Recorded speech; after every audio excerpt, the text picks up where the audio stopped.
예, 오늘 말씀의 제목 따라해 보실까요? 왜 감사해야 합니까? 왜 감사해야 합니까?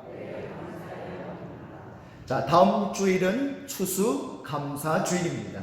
지나가는 한 해 동안 우리는 왜, 그리고 무엇을, 그리고 어떻게 감사해야 할까요?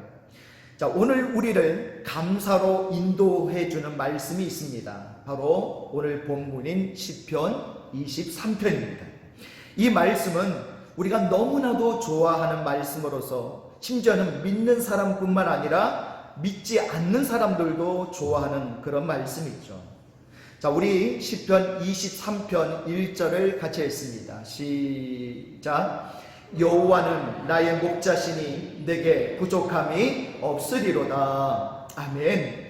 1절 서두에서 이렇게 시작하죠. 여호와는 나의 목자시니, 첫 마디가 여호와로 시작합니다.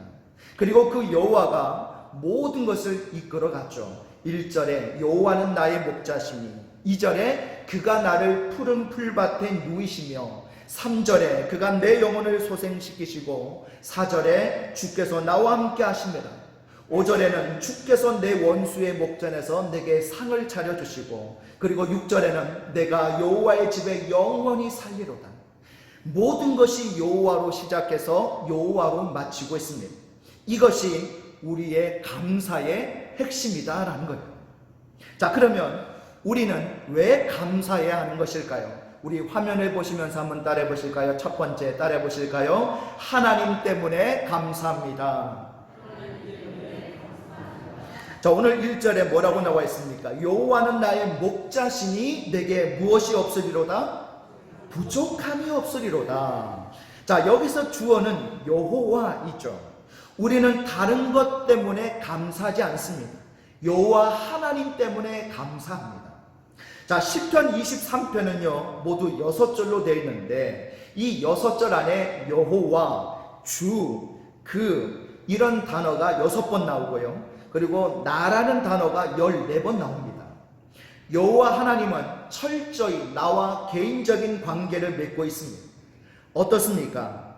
아무리 하나님이 좋아도 나와 관계를 맺고 있지 않다면 무슨 소용이 있을까요? 천지를 지으신 하나님이 나의 하나님이십니다. 자, 그렇다면 그 하나님이 도대체 어떤 분이시길래 우리가 감사해야 하는 것일까요? 그분이 나의 하나님이어서 우리에게 주신 축복이 무엇입니까? 바로 1절에 나와 있다시피 무엇이 없다? 부족함이 없다는 거예요.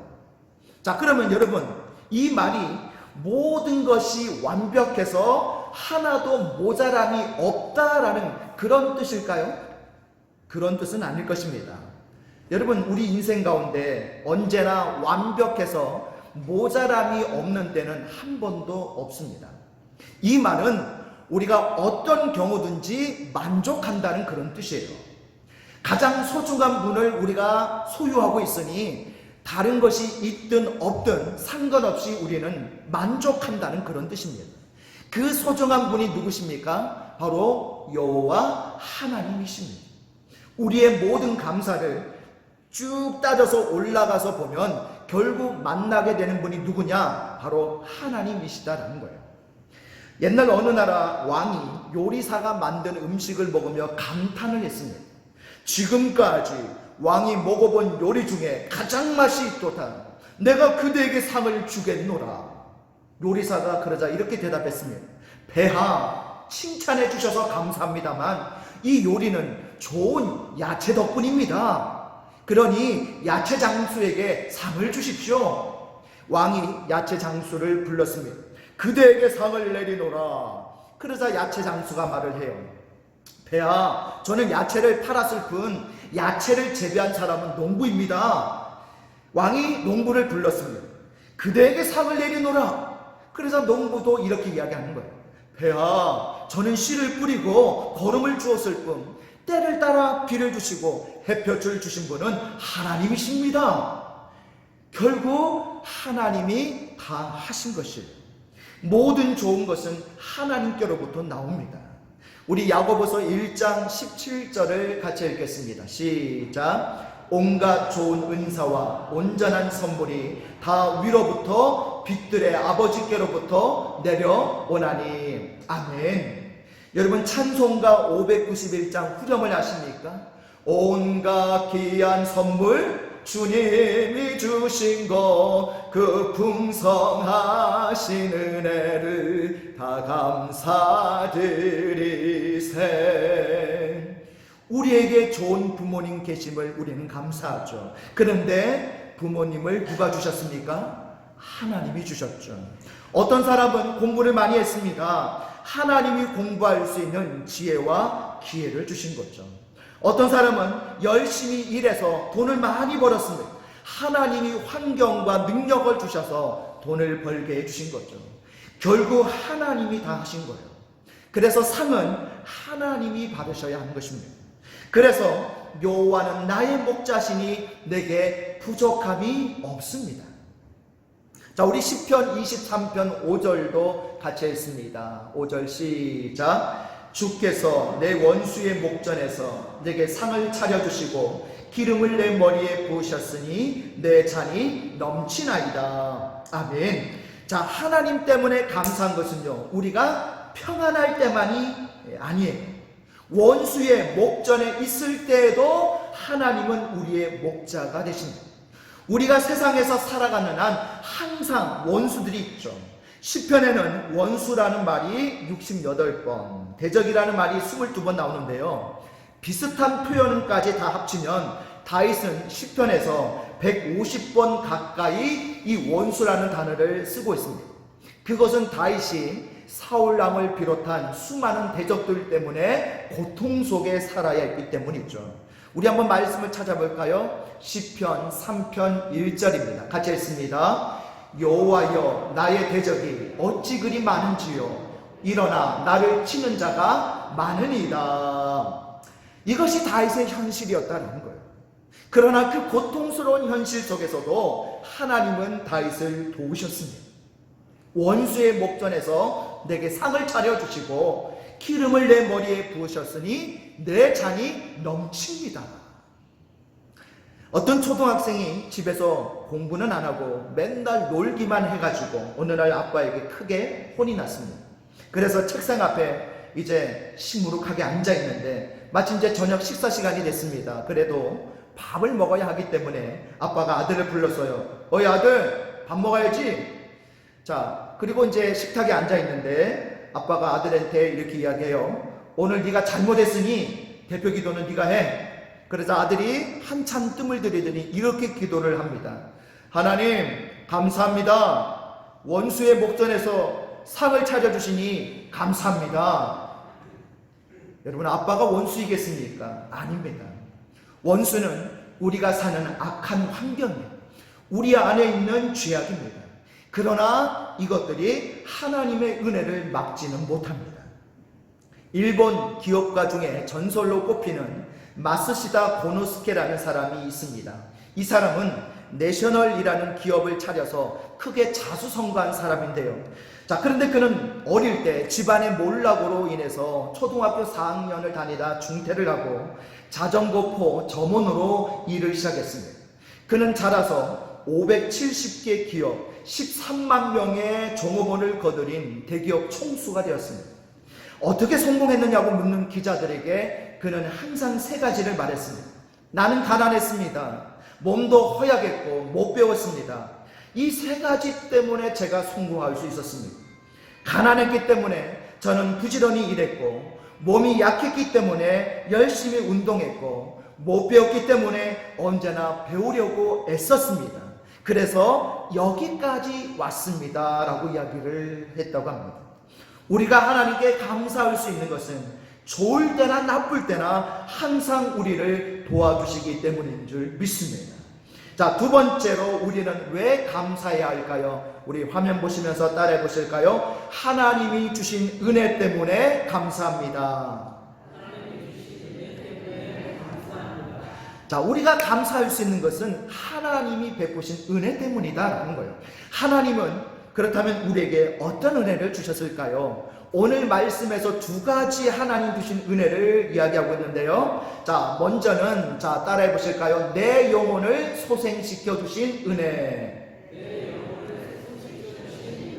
자, 우리 시편 23편 3절을 읽겠습니다. 시작. 내 영혼을 소생시키시고 자기 이름을 위하여 의의 길로 인도하시는 도다. 아멘. 우리 시편 23편 5절도 같이 읽습니다. 시작. 주께서 내 원수의 목전에서 내게 상을 차려주시고 기름을 내 머리에 부으셨으니 내 잔이 넘치나이다. 아멘.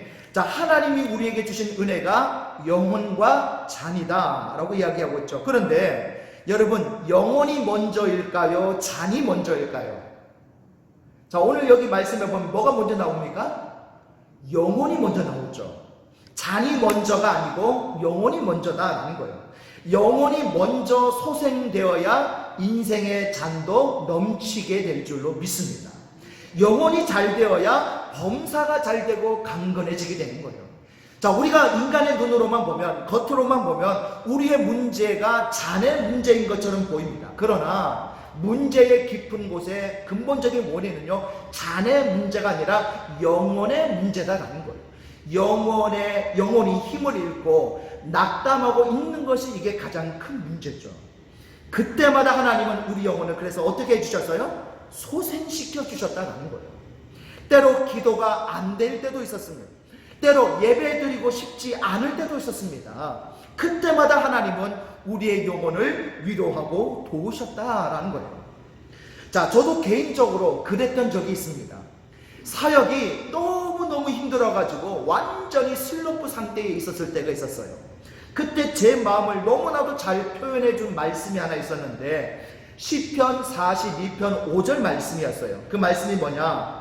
내 영혼아, 내가 어찌하여 낙심하며 어찌하여 내 속에서 불안해하는가? 꼭 제 마음의 상태 같았습니다. 교회에서 기도를 하고 있는데 이런 음성이 들리는 거예요. 너 힘드냐? 그래서 제가 예, 그렇습니다 라고 했더니 또 물어보시는 거예요. 너 힘드냐? 그래서 제가 또 예, 그렇습니다 라고 했는데 그 다음 질문이 제 가슴을 울렸습니다. 그래서 불행하냐? 전혀 생각지 못했던 질문이었습니다. 저는 물론 힘들었습니다. 그렇다고 불행합니까? 두 질문이 서로 다른 질문인데도 우리가 힘들면 불행하다고 생각합니다. 여러분 어떻습니까? 우리가 인간이니까 마땅히 힘들지 않겠습니까? 그렇다고 불행합니까? 그런데도 우리는 자주 우리가 힘든 것과 우리의 불행을 동일시할 때가 많습니다. 그래서 제가 그랬습니다. 아닙니다, 주님. 저는 불행하지는 않습니다. 라고 했더니 그런 감동이 왔어요. 그렇다. 나도 세상에서 힘들었다. 그러나 불행하지는 않았다. 하나님이 나와 함께 계시기 때문이다 라고 말씀을 해주시는데요. 그날 하나님은 저에게 우리가 세상에 사는 동안은 힘들지 않을 수 없다라는 것을 깨닫게 해주셨습니다. 우리가 힘든 것은 연약한 인간이기 때문이고 세상은 악하기 때문에 그런 거예요. 그러나 불행하지 않을 수 있는 것은 우리가 믿기 때문이고 하나님이 우리와 함께 계시기 때문임을 깨닫게 해주셨어요. 그날 하나님은 지친 제 영혼을 어루만져 주셨습니다. 위로해 주셨고 제 영혼을 소생시켜 주셨습니다. 그때 제가 받은 말씀이 바로 기도로 회복하고 성령으로 승리하자라는 말씀이었습니다. 결국 그 말씀을 붙들고 회복할 수 있었습니다. 이 모든 것은 영혼을 소생시켜 주시는 하나님의 은혜였던 것입니다. 어떻습니까? 여러분 힘드십니까? 그래서 불행하십니까? 하나님이 여러분의 영혼을 어루만져 주시기를 바랍니다. 하나님이 우리를 어루만져 주시는 이야기가 성경에 나오죠. 다니엘이 바벨론에서 기도를 하는데 한 세마포 입은 분이 갑자기 나타나십니다. 누구였을까요? 바로 주님이셨습니다. 그분께서 가까이 오시더니 다니엘을 어루만지시기 시작합니다. 우리 다니엘 10장 10절과 11절 우리 두 절 같이 했습니다. 시작. 한 손이 있어 나를 오르만지기로 내가 떨었더니 그가 내 무릎과 손바닥이 땅에 닿게 일으키고 내게 이르되 큰 은총을 받은 사람 다니엘아 내가 내게 이르는 말을 깨닫고 일어서라 내가 내게 보내심을 받았느니라 하더라. 그가 내게 이 말을 한 후에 내가 떨며 일어서니. 아멘. 여러분, 저는 이 장면을 떠올릴 때마다 힘을 얻습니다. 지금 다니엘이 쓰러져 기도하는데 하나님은 다니엘을 찾아와 그를 오르만져 주시는 거예요. 그리고 말씀해 주십니다. 큰 은총을 받은 사람 다니엘아 내가 너에게 이르는 말을 깨닫고 일어서라. 여러분, 이것이 영혼을 솟행케 하는 것입니다. 하나님이 광야에 쓰러진 엘리야를 일으키시고 하나님이 환난 중에 있던 다윗을 오르만져 주셨습니다. 그래서 다윗이 이렇게 고백을 하는 거예요. 내 영혼을 솟행시키시고 의의 길로 인도하시는도다. 우리 모두 한 해 동안 이 은혜를 받지 않으셨습니까? 영혼을 솟행시켜 주시는 은혜, 바로 하나님이 주신 큰 은혜인 줄 믿습니다. 자, 또 한 가지 은혜가 있는데 우리 화면 보시면서 따라해 보실까요? 골짜기를 통과하게 하신 은혜. 우리 시편 23편 4절을 같이 했습니다. 시작. 내가 사망의 음침한 골짜기로 다닐지라도 해를 두려워하지 않을 것은 주께서 나와 함께 하심이라. 주의 지팡이와 막대기가 나를 안위하시나이다. 아멘. 자, 왜 3절에 내 영혼을 솟행시키시고와 5절에 내 잔이 넘치나이다 그 사이에 이 4절 사망의 음침한 골짜기가 들어가 있는 것일까요? 자, 그것이 바로 골짜기의 특징이기 때문입니다. 자, 이스라엘의 골짜기는요 항상 평지와 평지 그 중간 사이에 있습니다. 평지와 평지를 갈라놓는 것이 골짜기고 또한 그것을 연결시켜 주는 것도 바로 골짜기예요. 평지에서 평지로 가려면 반드시 통과를 해야 되는 것이 바로 골짜기다라는 겁니다. 여러분, 인생을 살면서 골짜기는 우리에게 두 가지 다른 특징을 갖습니다. 하나는 피할 수 없다는 거예요. 골짜기는 이 땅에 사는 동안 우리의 숙명입니다. 또 하나는 골짜기는 우리에게 유익하다는 거예요. 왜냐하면 자, 골짜기는 보기에는 험하고 무섭지만 거기에 물이 흐르고 꽃이 있기 때문이다라는 거예요. 그래서 인생을 살면서 가장 힘들었던 곳도 골짜기지만 가장 은혜스러웠던 곳도 어디예요? 골짜기다라는 거예요. 여러분 어떻습니까? 한 해 동안 많은 골짜기를 지나셨습니까? 성경에서는 그것을 무슨 골짜기라고 말씀하죠? 눈물 골짜기라고 말씀하죠. 그러나 눈물을 흘려야 웃는 때도 있지 않습니까?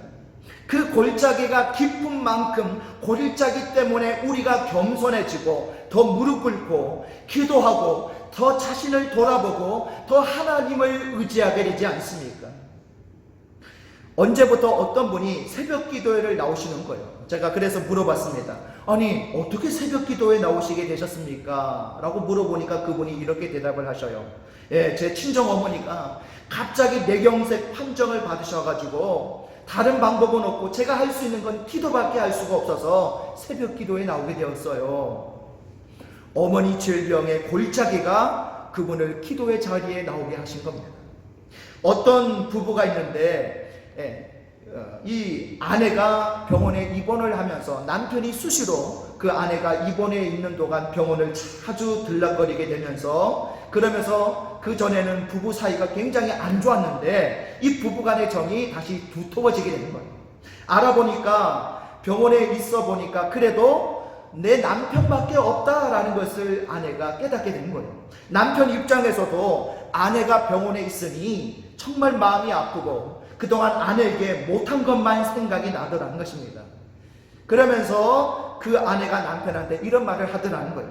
평소에 남편은 집에 있으면 근심 덩어리, 같이 나오면 짐 덩어리, 혼자 내보내면 걱정 덩어리, 마주보고 있으면 왼수 덩어리였는데 병원에 같이 있다 보니까 이제는 사랑 덩어리다라는 거예요. 인생 골짜기가 부부를 하나 되게 만든 것이죠. 실제 우리가 가장 감사해야 할 사람이 있는데 누군지 아십니까? 바로 한 해 동안 나를 가장 힘들게 하고 괴롭게 한 사람이에요.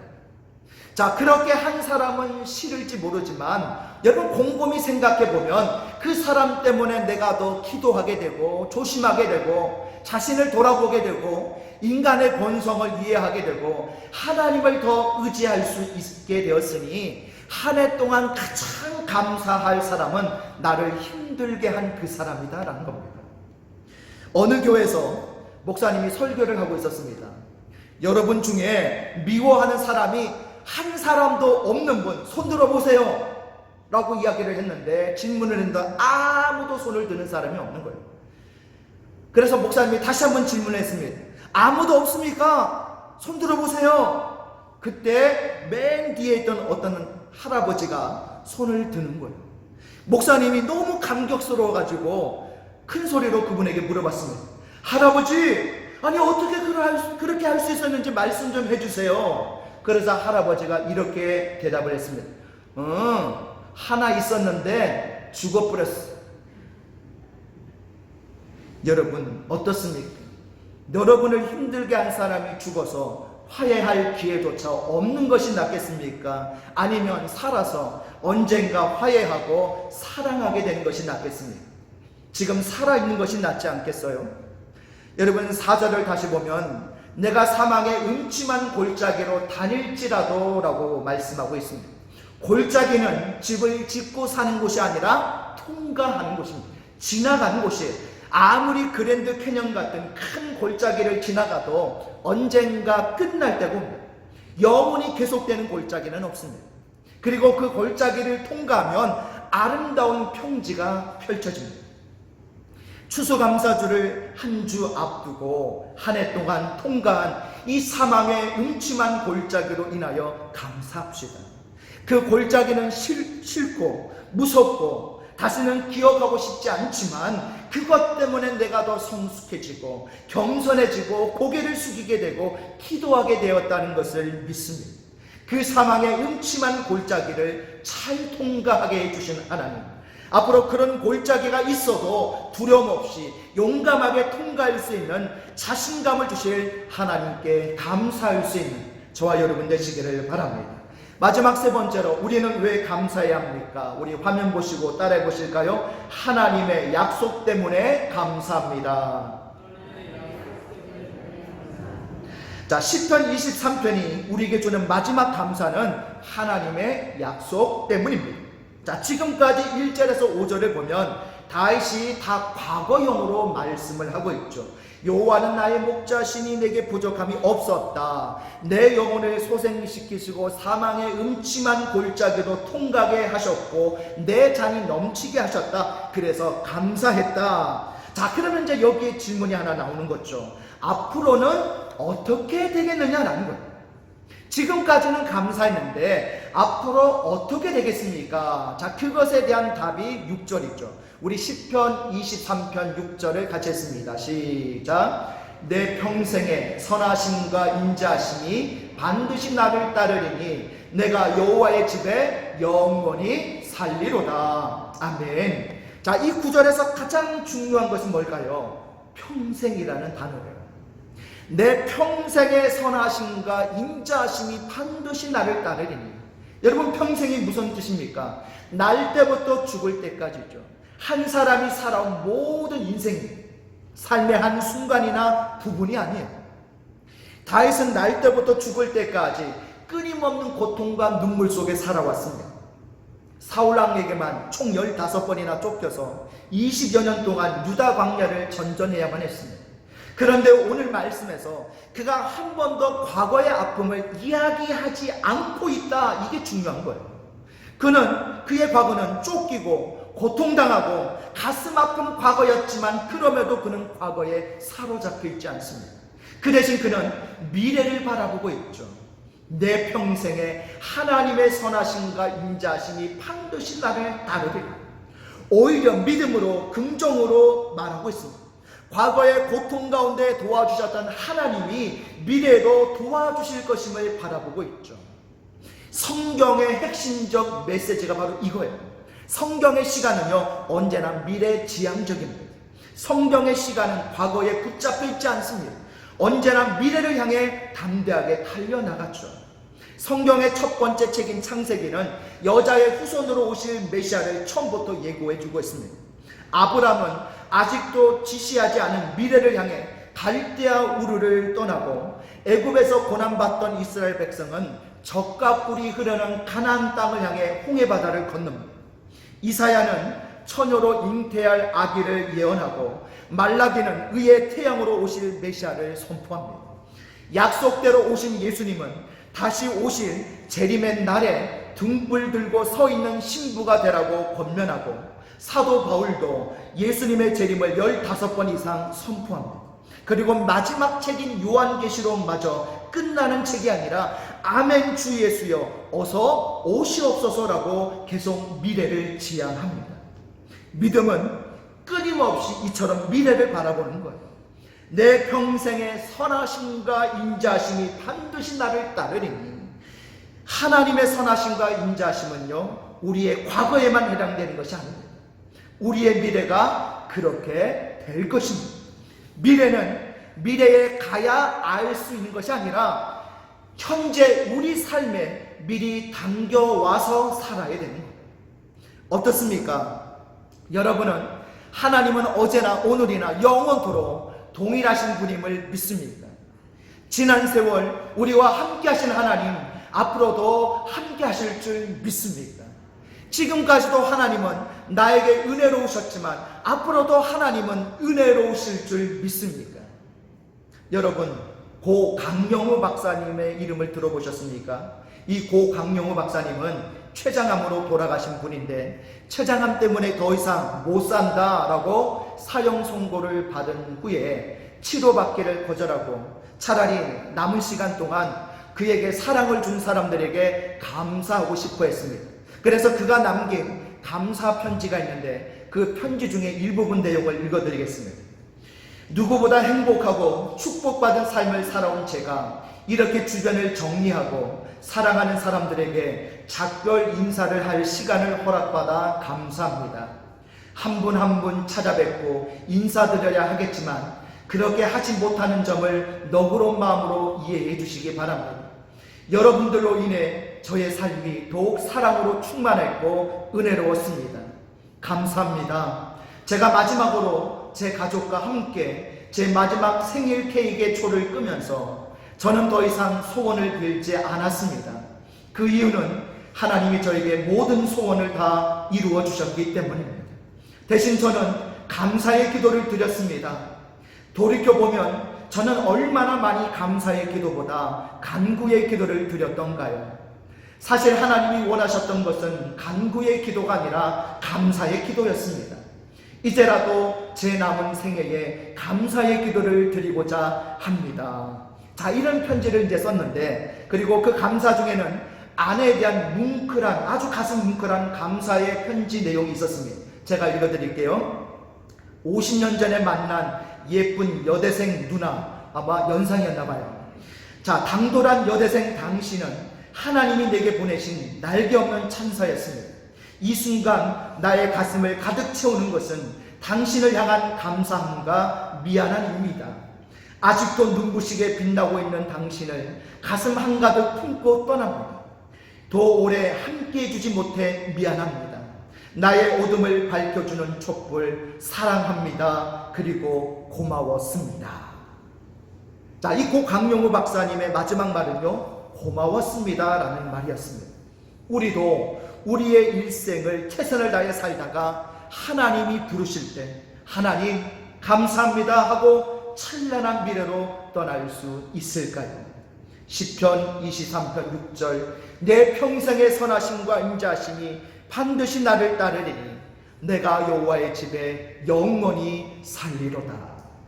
말씀을 정리합니다. 우리 화면 보시면서 같이 따라해 보실까요? 자, 우리는 왜 감사드립니까? 같이 읽어보겠습니다. 1번, 하나님 때문에 감사합니다. 2번, 하나님이 주신 은혜 때문에 감사합니다. 3번 하나님의 약속 때문에 감사합니다. 오늘 다윗의 이 감사의 신앙과 고백처럼 우리도 하나님 앞에 이 세 가지 때문에 감사와 영광을 올려드리는 저와 여러분 되시기를 주님의 이름으로 축복합니다.